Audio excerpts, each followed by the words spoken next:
Muchas gracias, Paloma. Tengo que decir que esta conferencia estaba programada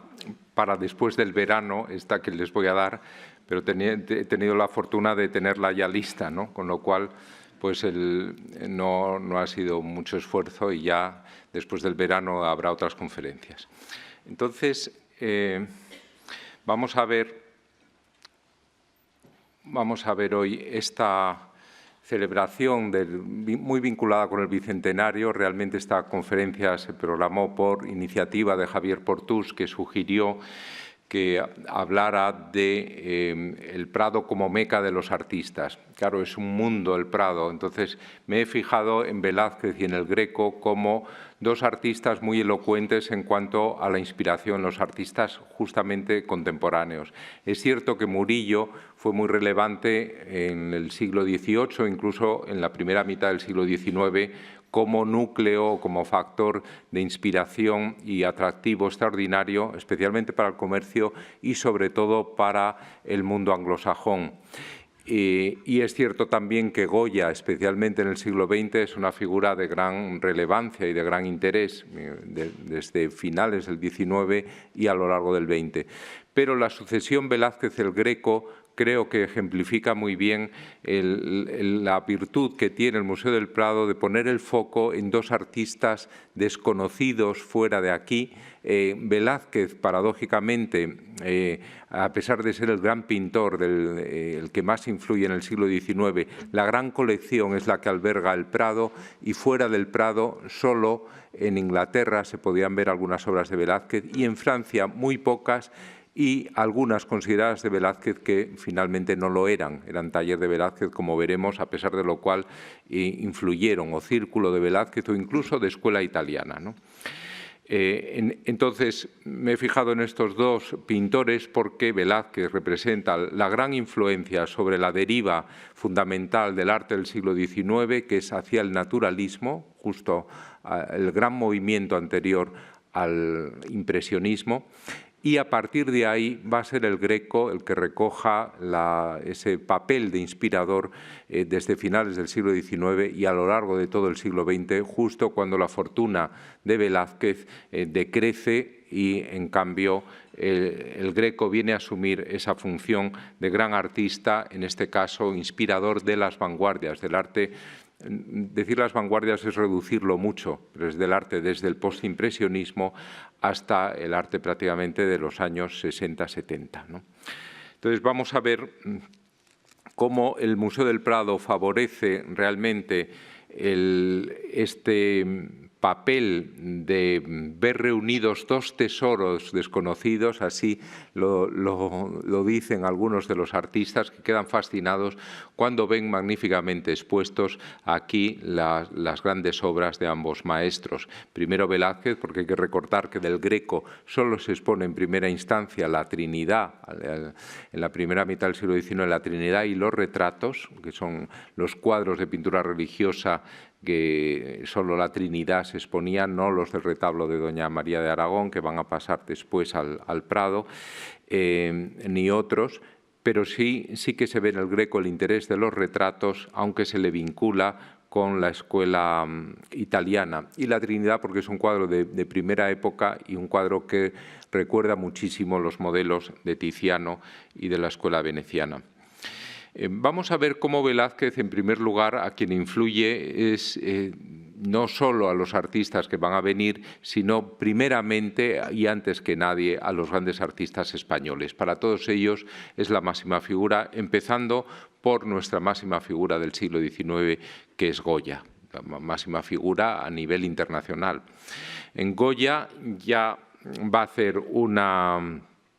serie de aguafuerte sobre los cuadros principales de Velázquez, que para él son una fuente de fascinación continua. A lo largo de su vida va a seguir manteniendo esta admiración y realmente sus interpretaciones en aguafuerte, aguatinta. Goya es un magnífico grabador, pero ya en estos años del último cuarto del siglo se revela como un artista capaz de ofrecer esta calidad extraordinaria en la mezcla del agua fuerte, el agua tinta, la punta seca y el buril, para algo que él no suele trabajar, que es el grabado de reproducción. El grabado de reproducción, que como saben va a tener fortuna a lo largo de todo el siglo XIX hasta prácticamente los años 80 con Bartolomé Maura, pero en Goya no es la parte más interesante. La parte más interesante de su obra es el grabado de creación, las 4 grandes series, los caprichos, los disparates y los desastres y la tauromaquia. Pero para nosotros tiene un especial interés el hecho de que sea justamente Velázquez el pintor que le lleva a estudiarlo de tal manera que lo aprehende en profundidad a través de una técnica distinta, como es el grabado, y ofrece de él una versión verdaderamente brillante y que es capaz de captar el sentido espacial y el sentido atmosférico, algo que, como veremos, le va a preocupar especialmente a Goya. Por otro lado, sabemos que Lord Grantham, el embajador británico en Madrid, envía 5 series completas de estos grabados, copias de Velázquez, a Londres, y una de esas series va a ser Joshua Reynolds, el gran pintor, que de ese modo conoce la obra de Velázquez a través de los grabados de Goya.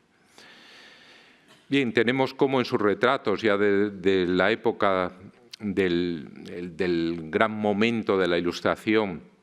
la década de 1780, la figura de Cabarrús, un ministro muy valorado por Carlos III, cómo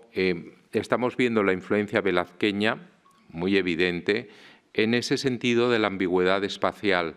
cómo no hay con claridad una diferenciación del plano horizontal y del vertical. Se intuye en la parte de nuestra izquierda, pero en la derecha esa ambigüedad espacial propia de Velázquez queda subsumida en un espacio atmosférico indefinido, misterioso, que es una de las aportaciones al retrato de Velázquez, de las cuales Goya es heredero directo. Otra de las aportaciones es la gestualidad, el gesto de naturalidad, como vemos que es muy próximo ese gesto al que tenemos en Pablo de Valladolid. También en Goya se da, como en el propio Reynolds, por cierto, son los 2 grandes pintores del siglo XVIII y de los principios del XIX, pintores de la edad infantil, una edad en la que estos artistas, también Esteve, van a empezar a ver al niño como una persona en sí misma, no como un mero proyecto de hombre, sino como alguien dotado de una individualidad propia, ¿no? Fíjense que también el niño, lo hemos visto en la exposición de la pintura de la infancia, en la pintura del siglo XIX, el niño es alguien no contaminado por la civilización, alguien cuya espontaneidad, inocencia y candor y todas las posibilidades abiertas para él le propician que empiece a ser considerado justo en estos momentos de la Ilustración y más aún después en el Romanticismo como verdaderamente el estado más perfecto, podría decirse casi, o el estado menos corrompido, sería más exacto decir, de la persona. La niñez, la infancia es la patria del hombre, se dirá luego por Miguel Hernández, pero realmente la niñez tiene ese valor especial de no contaminación por la parte negativa de la sociedad y de la educación mal entendida. Y estas son las tesis de Rousseau, el gran filósofo y el gran adalid de una nueva educación en estos años. Pero en Goya y en Reynolds se está viendo, recuerden la edad de la inocencia de Reynolds o fíjense en estos retratos de niños de Goya, cómo son capaces de mostrar ese lado de la inocencia, de la espontaneidad y ese lado también verdaderamente sugestivo de la figura del niño, que hasta entonces, repito, era simplemente la manera de representar el niño era un hombre en pequeño, incluso con las proporciones de hombre, pero reducidas a un tamaño menor sin más. Fíjense que en esto Velázquez es también un anticipador, porque la expresión de los niños, como siempre en Velázquez la expresión es inigualable, es capaz de dotar de dignidad a los bufones, a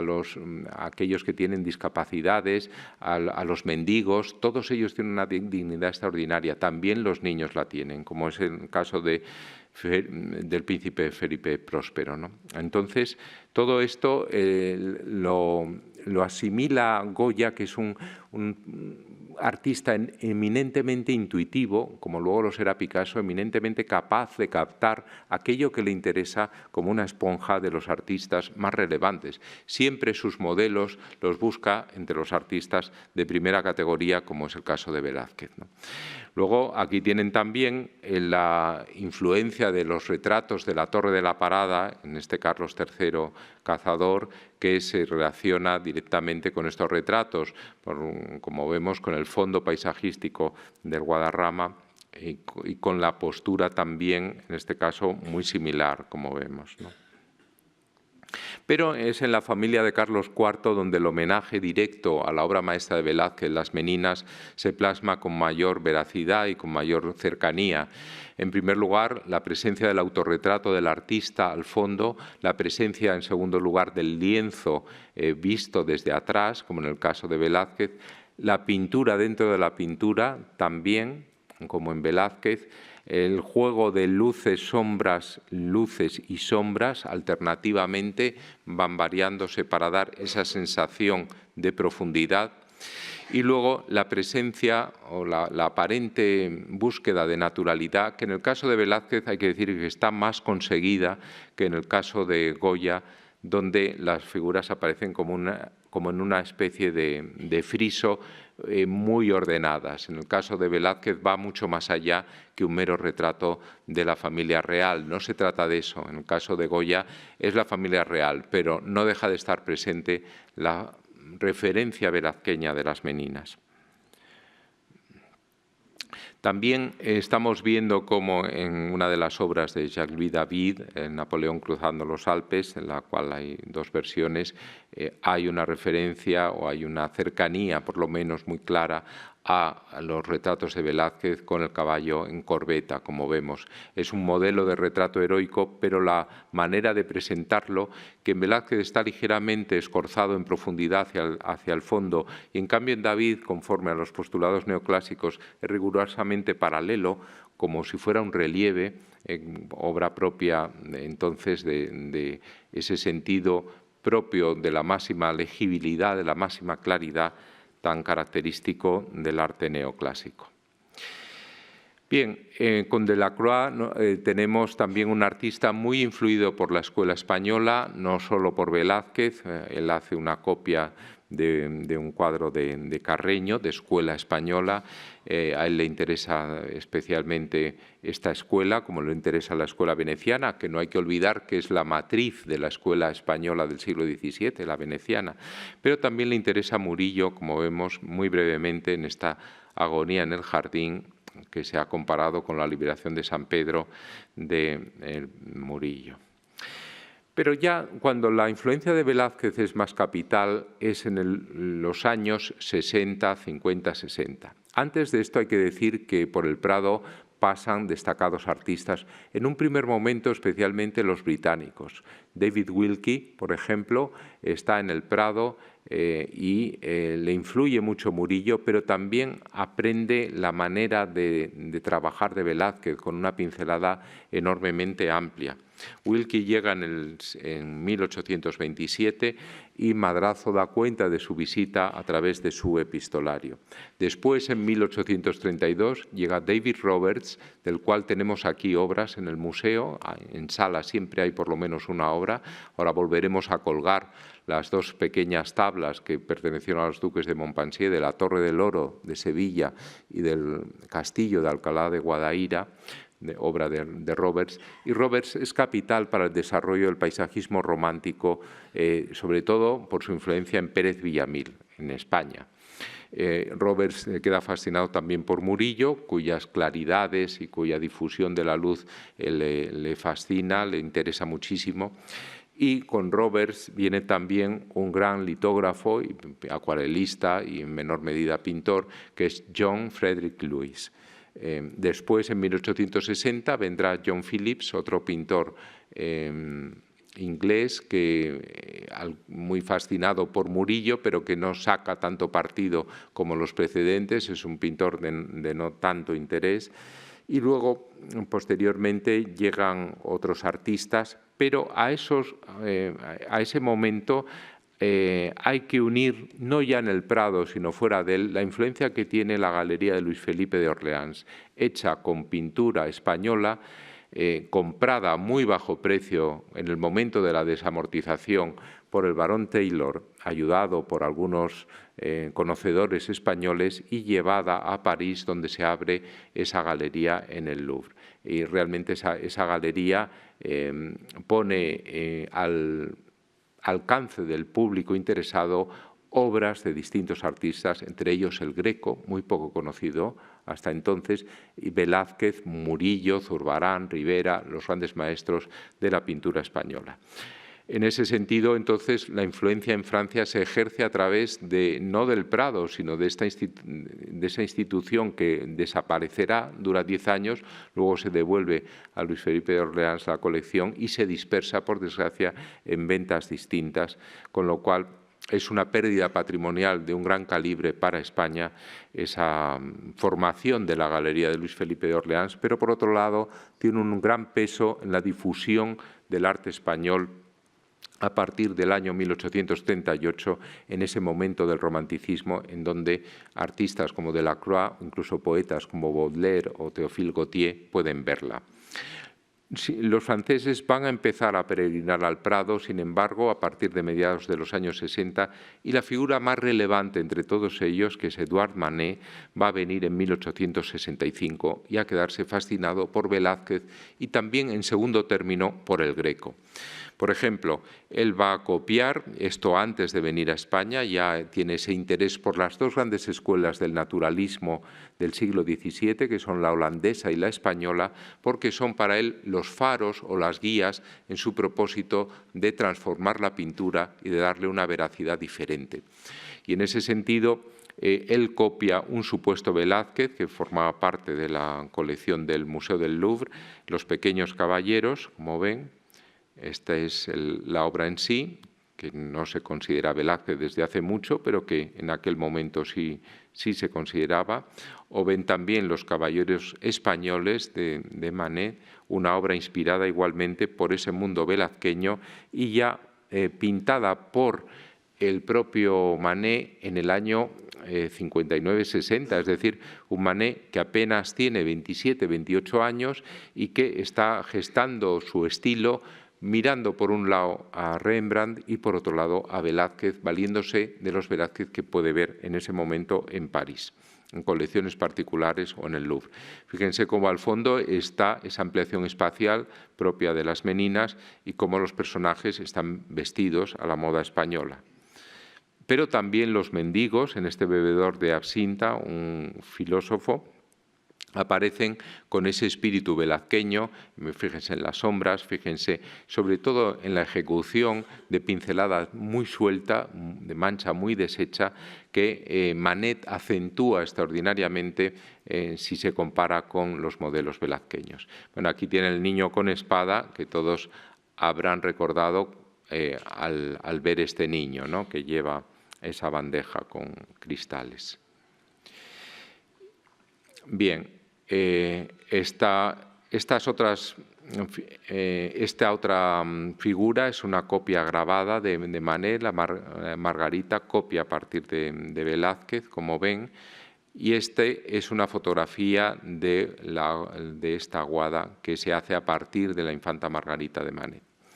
El torero muerto, fíjense, este escorzo, que es curioso recordar cómo todavía su vigencia, no la del cuadro de Manet, sino más bien la de su modelo, que se consideraba obra de Velázquez y hoy es considerado como de autor genovés de la década de 1630, es decir, una pintura también de ese mismo momento, del momento velazqueño, pero de otra escuela distinta. En esos momentos hay una especie de falta de definición de la escuela española que se considera a veces un apéndice de la escuela napolitana o en general de la escuela italiana en estos momentos del barroco, ¿no? Pero fíjense cómo el escorzo, la figura tumbada, figura muerta también, y la manera de disponer las manos es muy parecida en un cuadro y en otro, el torero de Manet y el soldado muerto, y llega a esa tradición hasta Gisbert y el fusilamiento de Torrijos, al cual ahora dedicamos una exposición en el museo. Si se fijan, hay un personaje de entre los cadáveres que evoca precisamente a estos modelos, al modelo, sobre todo, que tenía el prestigio de Velázquez, ¿no? Porque a Gisbert Manet no le interesa. El que le interesa es Velázquez. Fíjense también el filósofo cómo se relaciona naturalmente con los menipos y esopos de Velázquez, o como este actor de tragedia, que es el célebre Ruffier en el papel de Hamlet, tiene que ver también con lo que hemos visto de Don Pablos, ¿no? Esa manera de presentarse con ese espacio que aquí ya no es como en Goya, que todavía se intuye algo de la diferencia entre el plano horizontal y el vertical. Aquí hay una atmósfera general y aquí está captado todo el gesto de instantaneidad velazqueño, todo el espacio velazqueño también, las sombras, toda esa naturalidad propia del artista. También en esta escena de estudio español hay un homenaje enormemente directo ya después de haber pasado por el Prado, ¿no? Degas es otro de los artistas fascinados por la pintura de Velázquez, igual que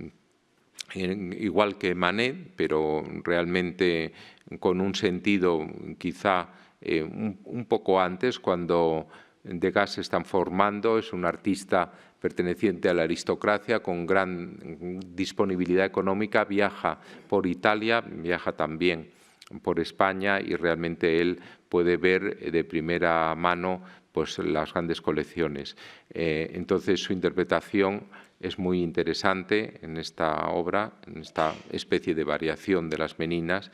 Y fíjense, la familia Bellelli, también el tema de la familia, que así se titulaba el cuadro de las Meninas entonces,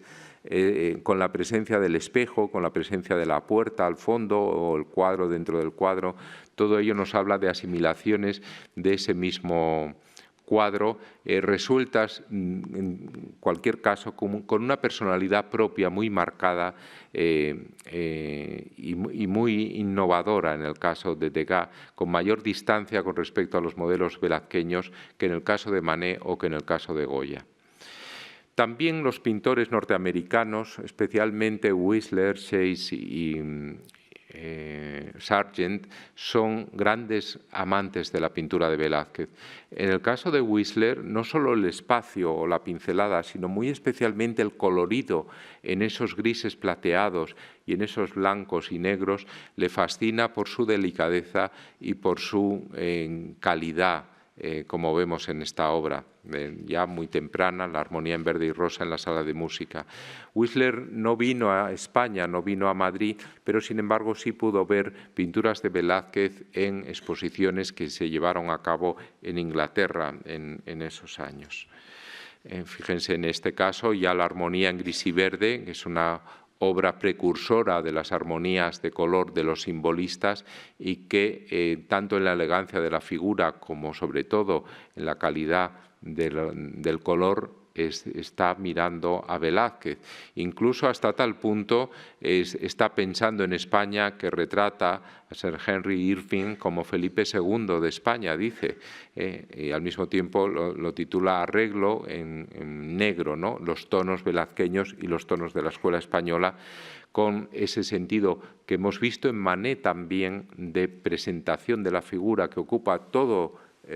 la dimensión del cuadro de arriba a abajo, con un fondo que no se puede decir que es neutro, ¿no? Esto no es neutro. Hay unas gradaciones de color y hay una sugestión de una atmósfera misteriosa, que es la atmósfera que para ellos representa España. Esto es muy típico de la asimilación por parte de los grandes artistas norteamericanos de España. Les parece un mundo ejemplar de ese pasado que para ellos es más recóndito y remoto que para los franceses o para los británicos, ¿no? El mundo de los Austrias para ellos es esa quinta esencia de dominio estético autónomo donde todo es bello y donde todo es misterioso y donde esa etiqueta rigurosa de la corte de los Austrias se impone como algo verdaderamente delicado, precioso, ajeno a lo común, ¿no? Fíjense también en el retrato del gran violinista español Pablo de Sarasate, en este arreglo en negro, cómo se ve muy bien esos mismos aspectos. Voy a ir un poco más rápido con los impresionistas. Hemos visto Manet, Degas, que son... Manet no es impresionista y Degas es un impresionista atípico, pero Renoir, en este momento anterior al impresionismo, que para él empieza en la Grenouillère, en los cuadros del año 69, pero 5 años antes, él ya es un pintor fascinado por Velázquez, junto con la pintura veneciana y junto con la pintura flamenca, ¿no? Carolus Duran, que es uno de los grandes pintores académicos, uno de los pintores que viene a España junto con León Bonnat, cuando se conmemora el centenario de Velázquez en la gran exposición del año 99,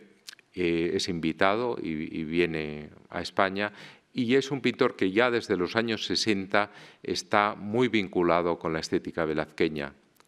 no del lado renovador de Manet, sino del lado más conservador, si se quiere, pero de un modo también enormemente interesante y elocuente, como puede verse. En el caso español ya son muy pocas las pinceladas que he querido dar de las figuras, pero una figura de primera fila como es Eduardo Rosales con la condesa de Santovenia nos muestra esta asimilación, como vemos, ¿de qué? De los retratos de la Torre de la Parada, con el árbol al lado, el paisaje al fondo, pero también, por otro lado, está Goya en esta manera de presentarse la figura, Velázquez y Goya. En el caso de Fortuny tenemos tan cerca la exposición que pueden recordar perfectamente las acuarelas maravillosas en las que copiaba el Marte, por ejemplo, o en las que copiaba las cabezas de la rendición de Breda, ¿no? Y en el caso de los americanos, también esa deriva hacia el realismo y hacia el naturalismo les hace ver en Velázquez y en Rivera a los maestros para tener en cuenta. Fíjense que incluso en retratos como estos, retratos de Eakins en 1900, se sigue viendo la influencia de Velázquez, o muy especialmente en una obra que tuvimos aquí hace unos años, justo al lado de Las Meninas, y que es la obra canónicamente velazqueña del primer Sargent, además, del año 82, en donde estas doncellas en espera, o estas niñas en espera más bien, ese carácter ominoso que tiene el fondo tan velazqueño, y esa presentación aparentemente aleatoria de las figuras con esa búsqueda de la instantaneidad nos ponen en contacto con una reinterpretación de Las Meninas, pero de un modo también muy característico. Aquí se ve lo que les contaba del dominio estético y de cómo esa referencia velazqueña a Las Meninas a veces forma parte de una recuperación de un esteticismo que acaba siendo enormemente pesante sobre las figuras, ¿no? Aquí hay una rarefacción, podría decirse, del aire. Hay una atmósfera, pero por otro lado es una atmósfera como de tiempo detenido. Y estas niñas, no sé lo que llegó a captar Sargent, pero sabemos después, por un libro de Erika Herzler, que fueron infelices, ninguna de ellas se casó, ninguna tampoco pudo desarrollar una carrera propia, eran hijas de un matrimonio muy pudiente, pero de algún modo esa presencia ominosa con las que las retrata Sargent a las niñas Boyd pareció luego ejercer algo maléfico sobre sus vidas. Esto es algo curioso, pero verdaderamente cuando uno ve este cuadro recuerden las atmósferas victorianas también de los libros de Henry James, que a veces también están los niños como protagonistas, y es ese mundo el que de algún modo está surgiendo en los estertores de la influencia de Velázquez en el siglo XIX, ¿no? También en estas obras de Chase, muy cercano a Whistler, en este homenaje que le hace al propio Whistler en el retrato, está detrás naturalmente la pintura velazqueña como doble homenaje a Velázquez y a Whistler, ¿no? O también aquí vemos una perspectiva acelerada en la manera de presentarnos el espacio, en que en el fondo está presente nuevamente el tema de las meninas en el lienzo visible y en las figuras colocadas aleatoriamente. O en esta obra de Robert Henry, que vino a España varias veces y que tuvo mucho interés como difusor de la pintura española a través de su enseñanza en los Estados Unidos. No solo le interesa Velázquez, sino también el Greco. Y en ese mundo ominoso de la rarefacción que impone las meninas, también Sorolla, que es por el contrario el pintor de la luz, el pintor del optimismo, el pintor de la alegría, nos ofrece esta visión de otra familia pudiente, la familia Errázuriz, que luego va a ser mecenas del arte de la vanguardia, pero que en estos momentos es mecenas de Sorolla, de un arte anterior a la vanguardia, de un arte todavía naturalista, en donde la presencia, como ven, de la puerta al fondo, del cuadro, del espejo, de las figuras equivalentes, como pueden comprender muy bien al cuadro de Velázquez, no hace falta que lo comparemos, pues están mostrándonos esa asimilación, como digo ya, del estertor de la influencia velazqueña. No, ya más allá no se puede ir. Y cuando vamos a ver este momento, el primer Picasso está muy influido por Velázquez, todavía se ve algún eco velazqueño en esta mujer en azul, pero realmente en el guardainfante, en la manera de pintar, pero ya el fondo es totalmente plano, no tiene que ver con esas atmósferas que hemos visto, y ya el propio Picasso es el heraldo de lo que va a ser la fascinación por la pintura del Greco y ya no por la de Velázquez, ¿no? Efectivamente, el Greco, descubierto a partir, los españoles lo conocían evidentemente, pero descubierto para el mundo europeo, especialmente a partir de la apertura de la Galería de Luis Felipe de Orleans, donde había 9 grecos o obras atribuidas a él, y el Greco que suministra a partir de la creación del Museo del Prado, enseguida el rey va a comprar la Trinidad para formar parte de esas colecciones y va a suministrar, como digo, una referencia muy interesante para los pintores. Recuerden el caso de Fortuny, por ejemplo, pero la manera de influir el Greco sobre la vanguardia o sobre el arte renovador va a ser a partir especialmente de Manet, ¿no? Esta obra, cuando se expone en el Salón, Cristo muerto con ángeles, del año 64, va a hacer decir que es una obra influida por el Greco, ¿no? Por una obra como esta de la Anunciación, que hoy está en el Museo de Budapest, ¿no? Esta obra posterior al viaje de Manet a España, donde él ha visto los retratos del Greco y donde ha visto sobre todo el Caballero de la mano en el pecho. Fíjense que es una obra utilísima, está en Bremen, para ver dos cosas: la influencia del primer Velázquez, con estas obras como Marta en María, donde aparece Marta al fondo en la cocina, igualmente aquí aparecen unas figuras secundarias al fondo, mientras que en primer término aparece la figura principal, que es el retrato de Zacharia Struck. Struck, que era pintor aficionado, pero sobre todo era escritor y gran crítico, y es uno de los impulsores del viaje de Manet a España, y es el que de algún modo está vinculado con Manet en ese aprecio de la pintura española. Le hace este retrato a lo español, que sin embargo a Struik no le gusta, ¿no? Entonces Manet se queda con él, ¿no? Y realmente, fíjense cómo en la postura del personaje, del propio Struik, recordamos este retrato que está en Amiens y que verdaderamente pues, tiene muchísimo que ver, ¿no? Así como en el fondo recordamos al primer Velázquez de esos cuadros sevillanos. Pero también para un pintor francés, Léon Bonnat, un hijo de francés que se forma en Madrid, viendo el Museo del Prado muy de cerca, y se forma en la academia, en las clases que imparten en la academia José de Madrazo y Federico de Madrazo. Fíjense cómo en esta época pinta este retrato, un poco después ya formado, ya tiene 32 años, este retrato frontal de Ferigno Araujo, un pintor y tratadista que evoca también directamente al Greco, ¿no?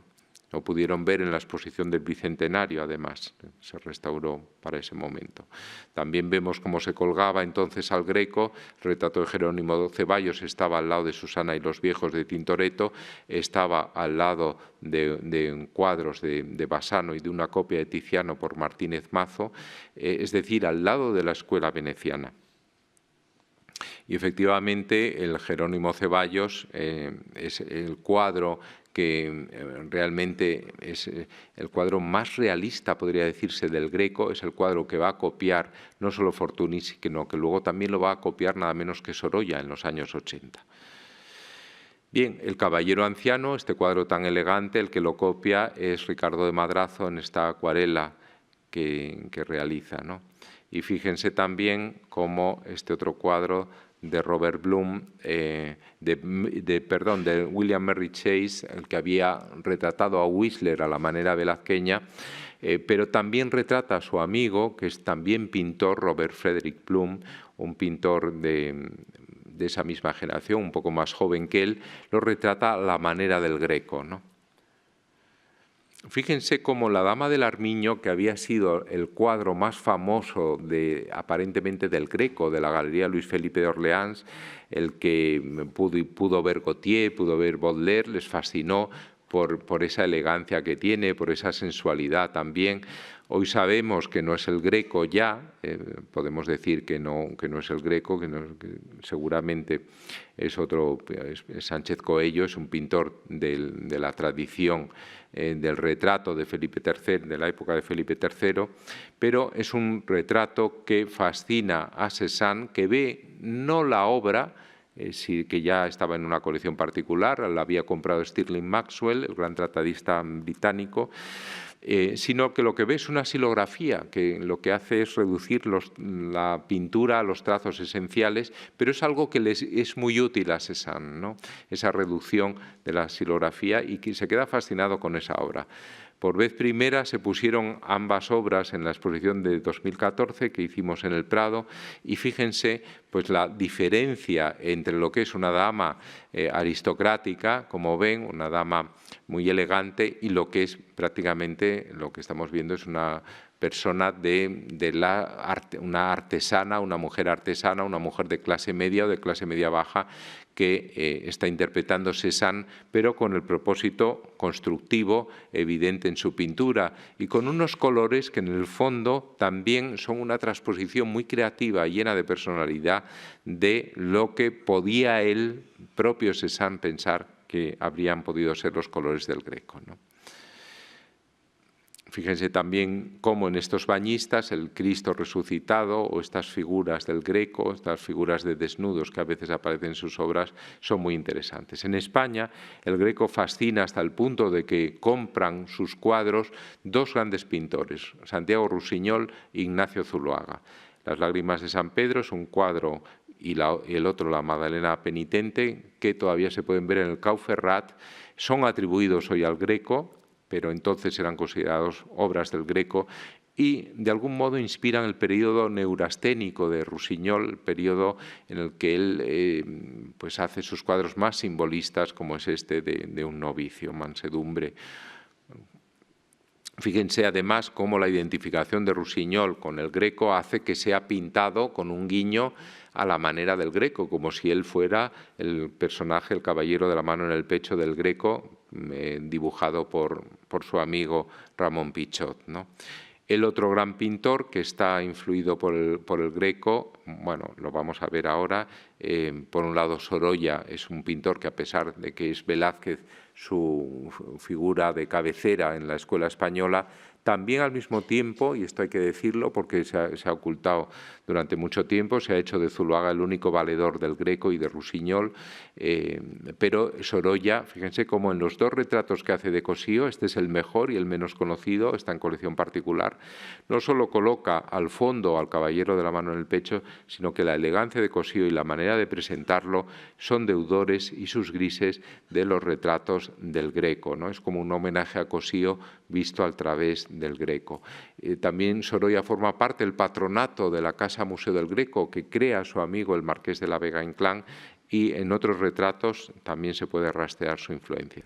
Pero la influencia más canónica es sobre todo la de Zuloaga. Fíjense en este San Bernardino de Siena, que está ahora en Toledo, depósito del Museo del Prado, y fíjense en el anacoreta de Zuloaga del año 7, en una de sus campañas más próximas al Greco, las de los años 6 y 7 en Sepúlveda. Aquí tienen la comparación, la elongación extraordinaria de la figura, el cielo roto en jirones de luz, desde donde emana esos destellos o esos fulgores extraordinarios y reales, mágicos, como se pueden ver en los dos artistas de distinto modo. Zuloaga no es una transposición directa del Greco, ni mucho menos, ¿no? Pero sí que hay una influencia trascendida. Fíjense también cómo estos árboles de Zuloaga, que ha visto también la pintura de Van Gogh, la pintura de Gauguin, la pintura de los postimpresionistas franceses. Es decir, Zuloaga no es alguien que venga de formarse en la escuela especial de pintura, escultura y grabado de Madrid, por la que pasa, sino que es alguien que ha vivido ya en París, el París finisecular, y ha visto todo este movimiento de transformación del postimpresionismo y del posmodernismo, en donde estas figuras que he citado son importantes a la hora de definir un cambio de mirada hacia la representación eminentemente cada vez más bidimensional del paisaje, y todo esto gravita, como es claro, en la transformación de los árboles por parte del pintor, pero sin embargo esta forma de llamas está evocándonos también los cuadros de El Greco. En estos años ya Zuloaga es poseedor del gran cuadro El Apocalipsis, la apertura del quinto sello del Greco, que logra adquirir en su viaje a España con Rodin en 1905 a un médico cordobés, aunque Rodin le dice no lo compre usted, este cuadro no vale la pena. Zuloaga, claro que lo compra, por fortuna, aunque desgraciadamente luego sus herederos, sus hijos, lo van a vender, con lo cual ahora está en Nueva York en vez de estar donde debía estar, que era aquí, ¿no? Pero bueno, el caso es que Zuloaga ya ha asimilado al Greco en profundidad, porque tiene cuadros del Greco, no solo tiene esta obra maestra, sino que tiene más. Y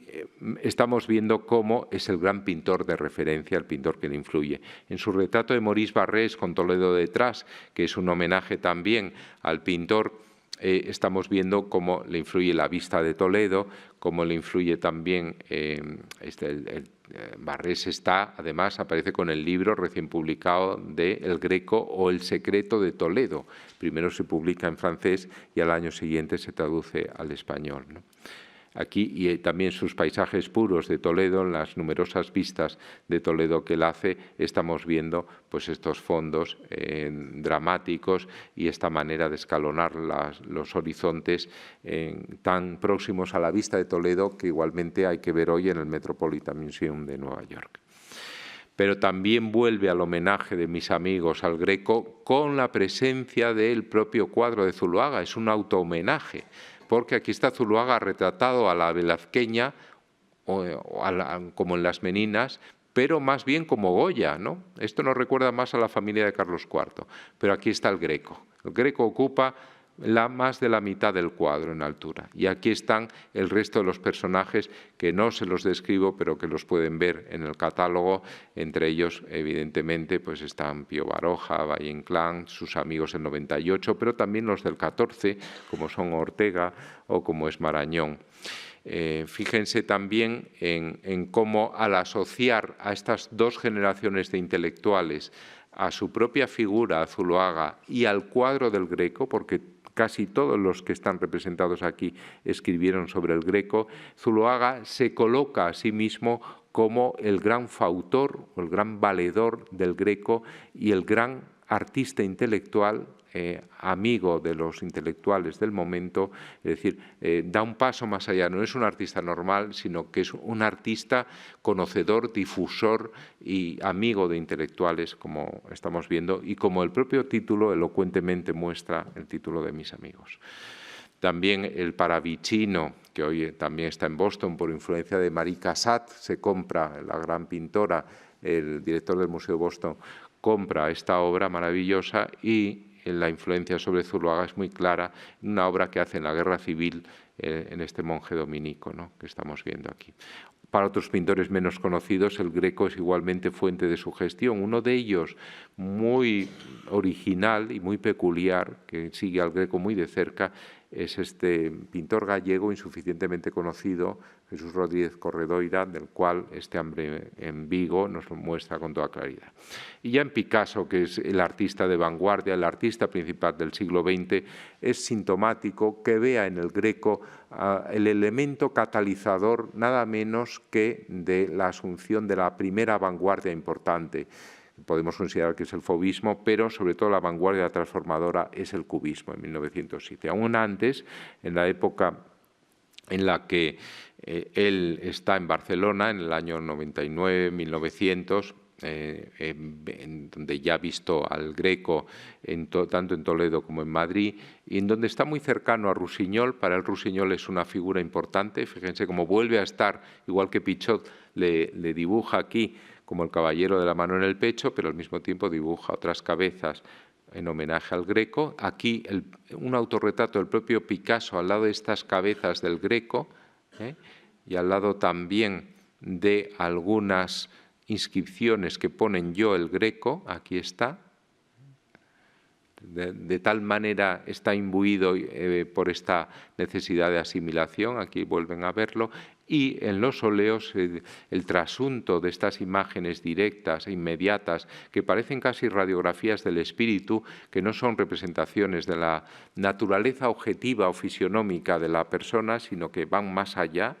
En ese sentido, este Picasso anterior al periodo azul nos está mostrando la gran influencia que el Greco ofrece sobre él. Y ya en el periodo azul esto va más, porque esa visión melancólica, esa visión de los azules, esos contornos maleables, como vemos, están enormemente influidos por el artista cretense, como lo está la evocación, el entierro de Casagemas, con esta parte superior que evoca pues la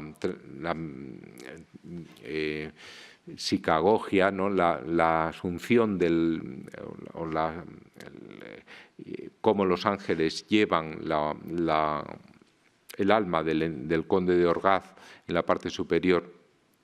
a los cielos, gracias a los santos mediadores, igual que aquí Casagemas asciende a los cielos, a un empíreo que en este caso es un empíreo muy sensual, porque está lleno de prostitutas, pero que están ahí ofreciéndose al artista, y como uno de estos desnudos, pues en ese caballo blanco, pues se le acerca, ¿no? También está el mundo de la familia aquí, ¿no? También los dos registros, el terrenal y el superior, el celeste, como una manera de transformar para Picasso el terrible trauma que le supone la muerte de Casagemas, del cual en cierto sentido él se siente culpable por la cuestión de faldas que subyace a este suicidio, ¿no? Y en la cual Picasso había jugado un papel del cual posteriormente él se arrepiente. Bien, aquí tienen también la presencia del cuadro originario. También se ha dicho que le influye igualmente la adoración del nombre de Jesús. En otras figuras o en otros cuadros, como el viejo judío, esto se está viendo muy bien, o como en las dos hermanas que recuerdan la visitación de Dumbarton. Los gestos tan especiales de las manos de las figuras del Greco lo estamos viendo en este loco,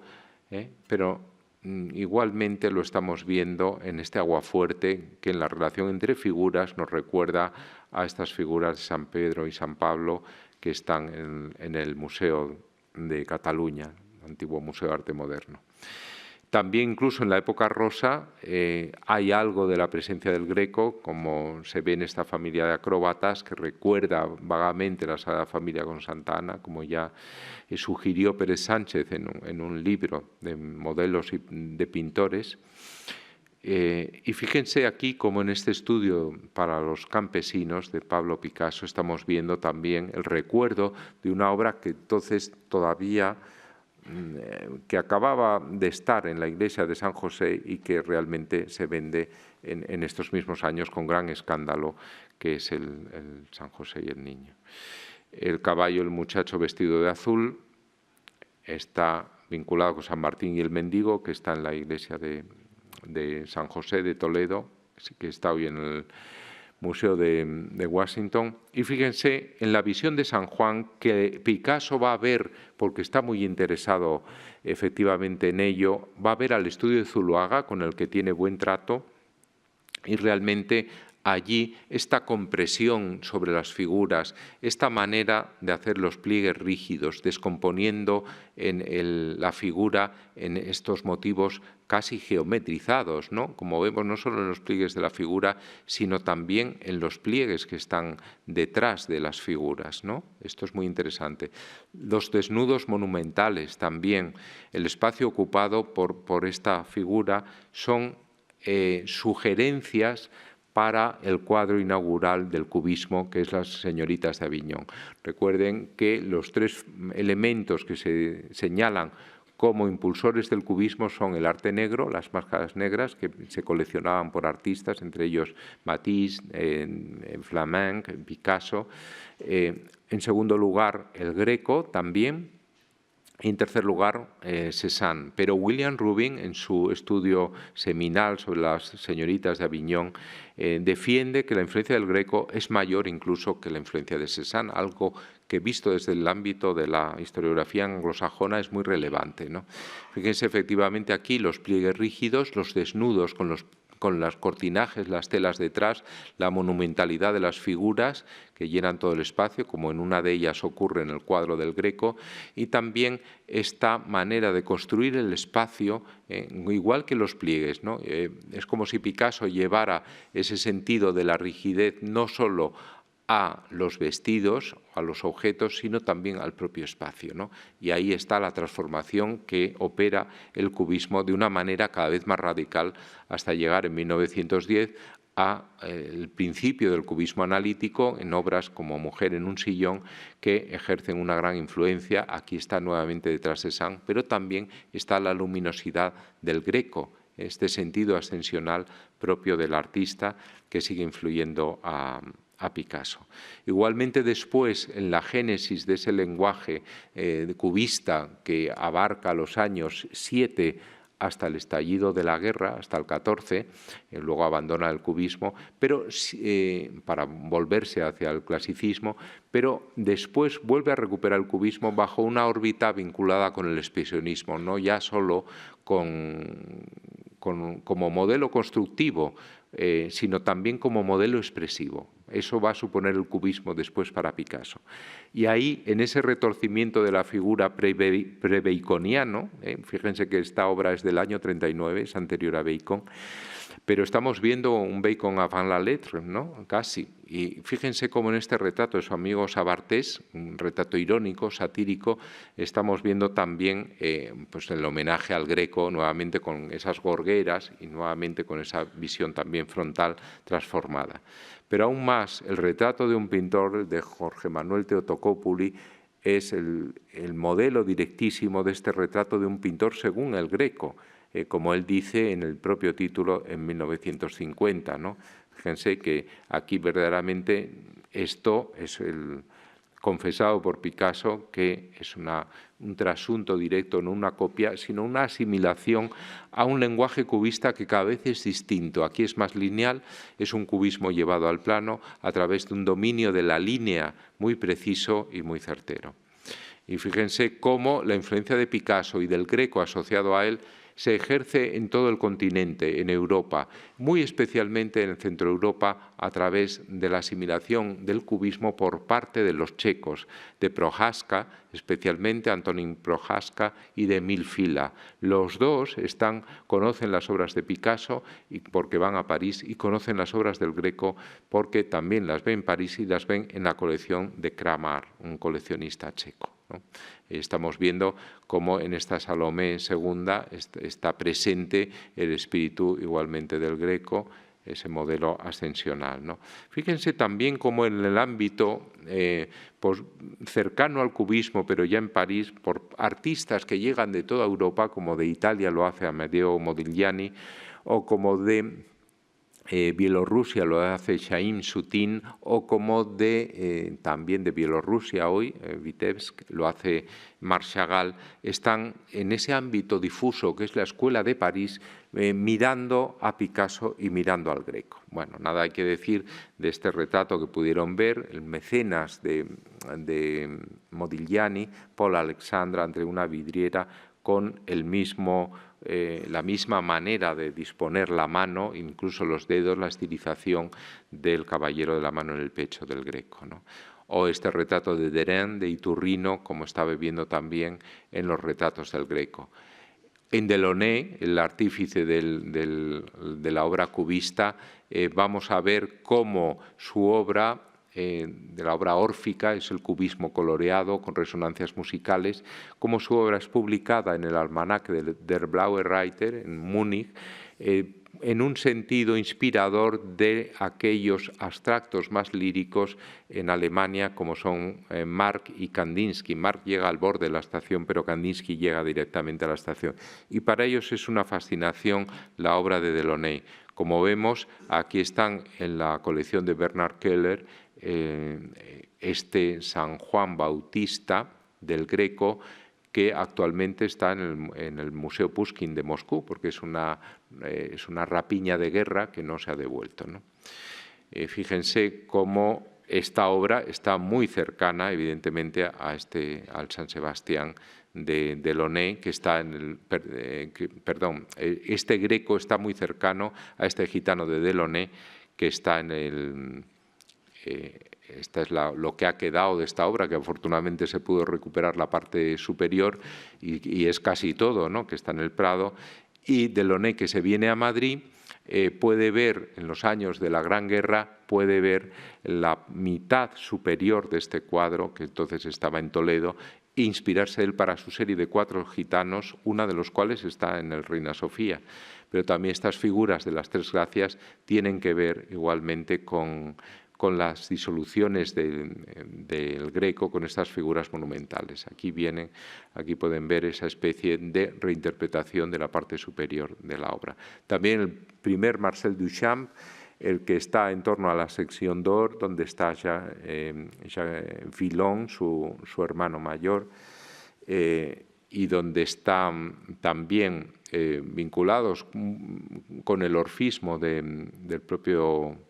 Delaunay. Este primer Duchamp está mirando igualmente al Greco, ¿no?, que es un pintor que le interesa, se ven sus escritos a lo largo de su vida. También en ese ámbito de doble, como en el caso de Delaunay, de artista que viene a España, a Toledo, y pinta Toledo, pero artista que está también en París y ve el desarrollo del cubismo, en ese doble ámbito está la figura maestra de Diego Rivera, uno de los grandes representantes de la pintura después del muralismo mexicano, pero que aquí fíjense qué cercano está a la pintura del Greco, ¿no?, en estas obras que pudimos ver en la exposición también. En Sutin, en sus paisajes de Céret, donde aparecen las casas casi puestos en movimiento, estamos viendo por un lado la ascendencia en Van Gogh y por otro lado la ascendencia en la obra del Greco, en aquel paisaje de la Vista de Toledo que se había expuesto en el Salón de Otoño de 1908 de París, donde había ejercido una enorme influencia.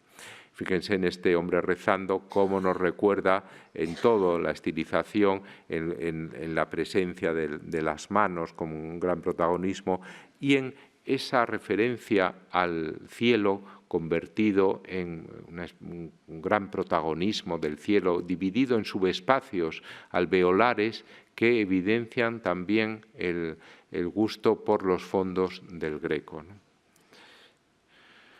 O también aquí en este Judío en rojo, en donde están inscritos los distintos nombres de los artistas que le interesan al propio Chagall, en donde están Cimabue, donde está también el Greco, pintores que le fascinan, ¿no? Theotokopoulos. También hace distintas versiones, del rabino en blanco, en verde, en rojo, y el de blanco muy cercano a Cézanne y muy cercano también al Greco, es importante, pero fíjense en esta anunciación porque está en la base de esta obra, la visión de Marc Chagall, que se puede poner en relación con una transposición del arte religioso al arte del dominio estético. La misma buena nueva que anuncia el ángel a la Virgen es la buena nueva que anuncia este otro ángel, que en realidad es la musa que llega al estudio del pintor. El pintor es Chagall, que ocupa el lugar de la Virgen, que está pintando y que está difundiendo la buena nueva. Fíjense en estos círculos, ese elemento difusorio en un momento en que Chagall está al servicio de la pedagogía en el ámbito de la Revolución Rusa, con toda la ilusión en la transformación del mundo, y precisamente esa difusión de un nuevo arte encuentra en el Greco un modelo claro, como ven en la comparación entre ambas figuras. Fíjense el gesto, verdaderamente es un trasunto directísimo. Fue una obra que pudimos ver también aquí en la exposición y que fue muy costoso traer porque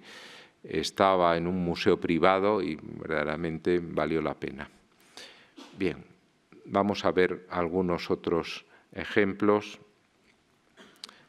de otros artistas. En Alemania, especialmente, en Alemania el ámbito expresionista es muy propicio a la asimilación de la figura del Greco, porque en Laoconte, por ejemplo, es un cuadro que está expuesto durante varios años en el momento de preguerra, que es el de la eclosión del expresionismo en Alemania, ¿no? Ahí se crea el grupo Die Brücke en el año 5 y se crea el grupo, el almanaque del Blaue Reiter en la década segunda del siglo, en los años de preguerra. Y obras como esta van a influir extraordinariamente en pintores, no solo en el grupo muniqués de Macke, de Marc y de Kandinsky, y de Klee también, hay que decir, aunque en Klee es una influencia mental, la del Greco, no se puede decir influye en este cuadro de Klee porque no se puede ver, ¿no? Pero sí que es un pintor que la admira, como también en el grupo de Berlín y en general en la pintura alemana a partir de la difusión del libro de Mayer-Greife, Viaje por España, que se convierte en una especie de evangelio en favor del Greco. Fíjense, por ejemplo, cómo obras como La Resurrección están influyendo a este estudio para la resurrección de Beckmann, que pudimos también ver aquí, o en Kokoschka, que es otro artista, en este caso ya no alemán, sino vienés, de un ámbito germánico, que va a desaparecer, que es el Imperio Austrohúngaro, pero que tiene en Viena, en Kokoschka, en Schiller o en Oppenheimer, a figuras enormemente influidas por el Greco. En esta obra maestra, La novia del viento, también hay una transposición de modelos grequianos, pero muy especialmente en sus retratos, como en este de Karl Moll, que es el padrastro de Alma Mahler. Precisamente Alma Mahler, la viuda de Alma Mahler, es la que aparece con Kokoschka aquí, juntamente con él, cuando está casada con Gropius, por cierto, que es el que va a ser el gran creador de la Bauhaus, ¿no? Y aquí ven en estos retratos, tanto, vamos a ver, en este caso como en otros, en donde aparece en su propio autorretrato, la influencia del artista en esas pinceladas amplias, en ese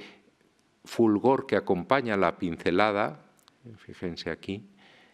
y en esa manera de estilizar el cuerpo y más aún de dar como una presencia espiritual de la figura que trasciende, esa presencia anímica trasciende evidentemente lo lo corpóreo. En este sentido, se podría decir que el malestar cultural que el arte experimenta antes que ninguna otra cosa y que va a conducir a la Primera Guerra Mundial, ¿no? Ese malestar de estos artistas, va a encontrar en el Greco un elemento de medium o de instrumento, de cauce, para verter todas estas preocupaciones expresivas. En el Laoconte, en el Apocalipsis, que también se expone eventualmente en Alemania, o también en el Espolio, que es el único cuadro que se compra por un museo alemán, que lo compra von Schudy para la Pinacoteca de Múnich, ¿no? Y que realmente ejerce una gran influencia. En el ámbito del surrealismo no podemos detenernos mucho más. Aquí vemos como a Beckmann también es otro pintor que le influye en este descendimiento en los años de la guerra. Pero en el ámbito del surrealismo,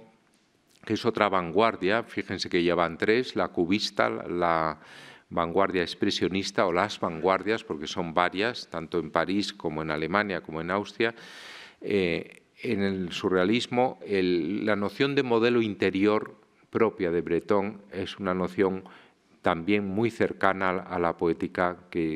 a partir del Greco, ¿no? Ese mundo interior del manierismo, que no es el mundo del Renacimiento, sino la lección del modelo interior de los teóricos como Lomacho, por ejemplo, o de lo que el Greco piensa, como sabemos, por sus ideas artísticas neoplatónicas que se vierten en sus Marginalia, al Tratado de Vasari, ¿no? Fíjense cómo ese mundo interior está también en esta vista emblemática de Toledo que titula Masón, ¿no? Fíjense aquí esos subespacios o ese mundo que se abre dentro de este fondo. Aquí está Toledo, está la vista de Toledo del Greco que está en el Metropolitan, pero aquí hay también otro elemento aislado. Y aquí estos hombres sufrientes, también del primer término. Esta pintura de Masón influirá muchísimo en Norteamérica, influirá sobre Orozco, el pintor mexicano, e influirá también sobre el primer Pollock, los llamados hombres del fuego, ese color rojizo, esa manera tan expresionista de trabajar, pero a partir de un modelo puramente mental, ¿no? Fíjense, aquí está la piel de toro, también como una referencia a España, que le fascina a André Masson, ¿no? Como su propio hijo Diego Masson pues, comentaba, ¿no? Que realmente todavía vive y se acordaba muchísimo de la fascinación de su padre por España. O esta obra, La Visitación, que había influido en las dos hermanas de Picasso, cómo está detrás de este homenaje al Greco, que así lo titula Óscar Domínguez, otro gran pintor canario, pero de dimensión verdaderamente internacional del surrealismo, como podemos ver aquí, ¿no? El paso a Norteamérica es también muy importante. En Norteamérica, ¿por qué influye el Greco? Porque el Greco es una especie de precursor. El Greco es alguien que se hace a sí mismo como pintor. Se forma en una tradición bizantina que nada tiene que ver con la pintura occidental. Y a partir de su paso por Italia y por España, crea una personalidad propia. Del mismo modo, en ese viaje hacia el oeste, fíjense que los pintores norteamericanos que tienen sus ancestros en Europa, y algunos de los cuales vienen de Europa, en la primera generación del expresionismo abstracto, ven en el Greco una especie de precursor, ven en el Greco también una figura de outsider al margen de la civilización. Sus problemas con la Inquisición les tocan de cerca porque ellos son también incomprendidos y ellos quieren transformar, ¿no? Entonces ven a él una figura con la cual se identifican, y es el caso de Pollock, es el caso también de Clifford Steele y es el caso de otros artistas relacionados con la pintura, a partir de Benton, que es un artista que copia al Greco y cuyo paisaje, los paisajes de Chilmark, están influidos de algún modo por la vista de Nueva York también del Greco. Fíjense el primer Pollock, como en esta figura arrodillada ante un arco con calaveras estamos viendo la alegoría de la Liga Santa, Felipe II, aquí la boca del infierno y luego este mundo gótico que nos transporta a esas imágenes del Greco, pero también la visión de la llama, ¿no? La metáfora de la llama, la metáfora de la que de lo espiritual, que va a transformar todo, que va a quemar el antiguo mundo para ser capaz de formar uno nuevo, y ese nuevo mundo es el que vemos aquí. El gótico es esa pintura con un ímpetu ascensional, es una pintura que poco a poco va dejando de representar la referencia a lo real para transformarse en una pura pintura abstracta que tiene ese trasunto inicialmente muy espiritual. La técnica del dripping, del goteo, la técnica también de all over painting, de la composición que completa o que recubre todo el espacio disponible por completo, y que se ve también en las últimas obras, el retablo de Doña María de Aragón. Hay ese deseo de no dejar nada sin pintar, con figuras pequeñas por doquier, como estamos viendo en esta obra de Pollock. Pero también en la Europa de después de la Segunda Guerra Mundial, como veremos ahora en Giacometti, que en la próxima exposición, que se inaugura el día 1, va a haber en la sala dedicada al Greco, va a haber alguna escultura de Giacometti, incluso pinturas, creo. Entonces, este Giacometti posterior a la reducción a las cenizas que supone la Segunda Guerra Mundial en Europa, es capaz de llegar a la pintura y ver en ella también un registro óptimo para captar esa espiritualidad, esa manera de rehacer la figura a partir de la nada. Son figuras que casi no tienen contextura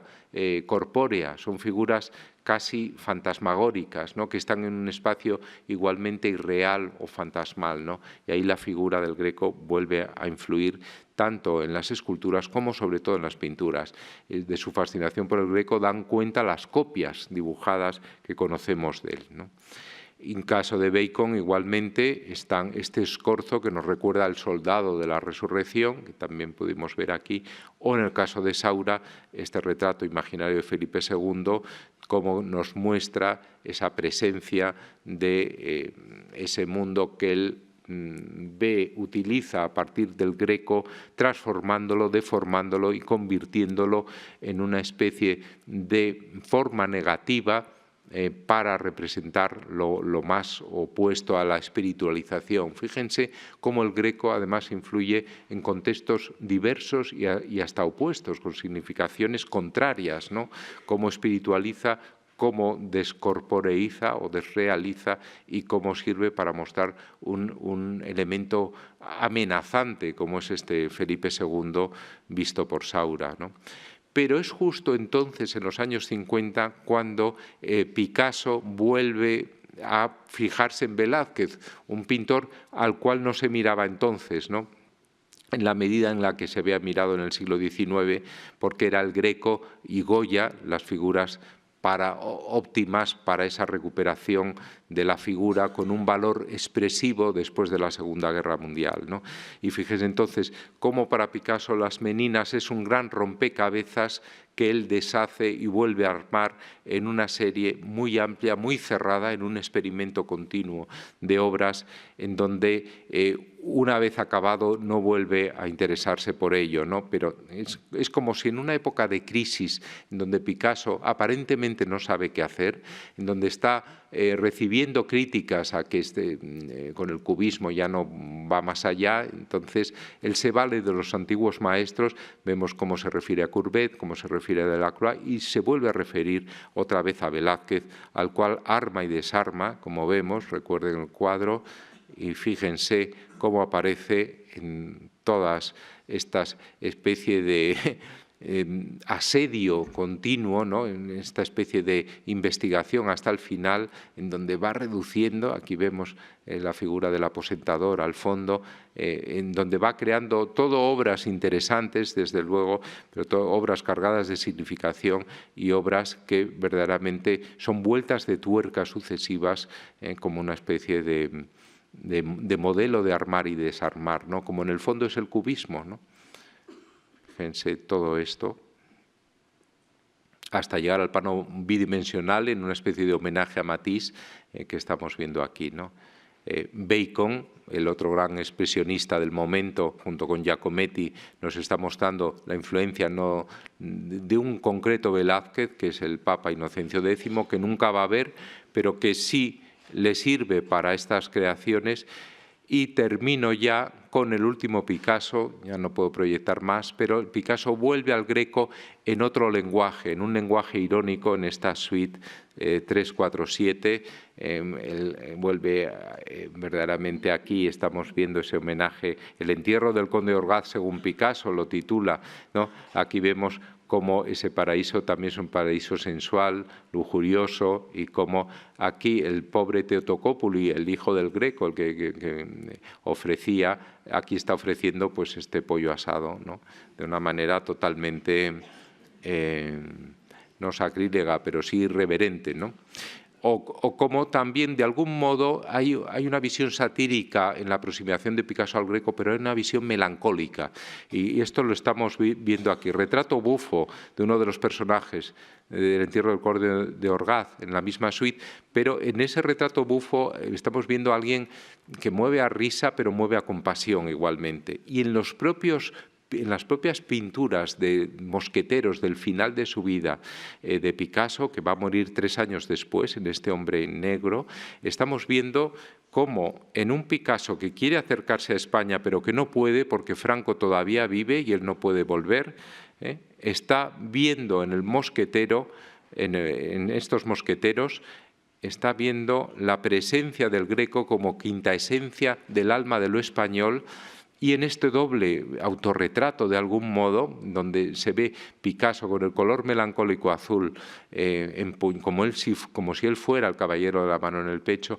y aquí al lado de este amorcillo, de este Cupido, con los ojos que nos recuerdan enormemente esos ojos agrandados del autorretrato de Picasso del año 6, del momento precubista, estamos viendo cómo en esta figura del niño que aparece en blanco, como la posibilidad de una renovación de la vida, del hombre viejo, melancólico, ya caduco, que va a morir en 4 años, pero esa posibilidad que le ofrece la pintura de reencarnación en una nueva figura, una figura que representa a Cupido, ¿no? Que para Picasso siempre es la figura salvífica, el amor en su biografía interviene también directamente en la pintura, ¿no? Con los colores españoles, el rojo y el amarillo de fondo, como decía Alberti, ha venido Picasso a Aviñón, cuando se exponen en el Palais de Pape, ha venido Picasso con los colores españoles, el amarillo y el rojo, lo dice Alberti, exiliado entonces, como el propio Picasso. Muchas gracias.